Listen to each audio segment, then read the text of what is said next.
3 വർഷം കൂടുമ്പോൾ കളിയാട്ടം നടക്കുന്ന പ്രസിദ്ധമായ ക്ഷേത്രമാണ് തൃക്കരിപ്പൂരിലെ മാടത്തിൻകീഴ് ശ്രീ വൈരജാത ക്ഷേത്രം. വൈരജാതൻ തട്ടുംവെള്ളാട്ടം എന്ന പേരിൽ കൂടി അറിയപ്പെടുന്നു.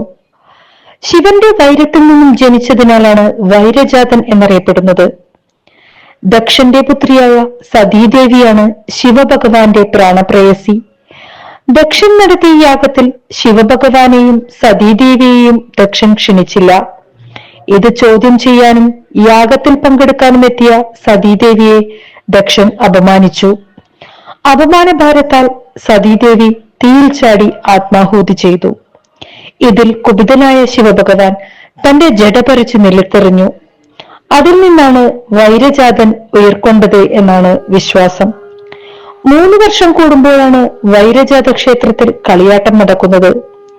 വൈരജാതൻ ഈശ്വരന്റെ വെള്ളാട്ടം കാണാൻ നൂറുകണക്കിന് ആളുകളാണ് എത്തിച്ചേരാറുള്ളത്.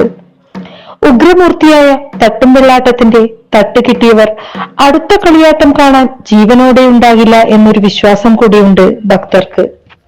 ഈ വർഷത്തെ കളിയാട്ട മഹോത്സവം മെയ് 1 മുതൽ 7 വരെ നടക്കുന്നു. കളിയാട്ട ആരംഭത്തോടെ കളഭോത്സവം, തായമ്പുക, ശ്രീഭൂതബലി, തുഴമ്പു നൃത്തം, ഉദിനൂർ ശ്രീ ക്ഷേത്രപാലക ക്ഷേത്രത്തിൽ നിന്നും തൊഴുതുവരവ്, പയ്യന്നൂർ ശ്രീ സുബ്രഹ്മണ്യ ക്ഷേത്രത്തിൽ നിന്നും തൊഴുതുവരവ്, മാഞ്ഞാളമ്മ, ചെറുകാനത്ത് ഭഗവതി, വൈരജാതൻ തുടങ്ങിയ തെയ്യക്കോലങ്ങളും അരങ്ങിലെത്തും.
ഉത്സവം നടക്കുന്നത് 2025 മെയ് 1 മുതൽ 7 വരെ, 1200 മേടം 18 മുതൽ 24 വരെ.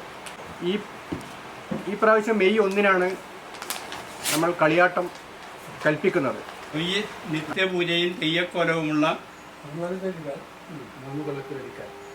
ഈ ക്ഷേത്രത്തിൽ 3 കൊല്ലത്തിൽ ഒരു പ്രാവശ്യം കളിയാട്ട മഹോത്സവം കൊണ്ടാടുന്നു.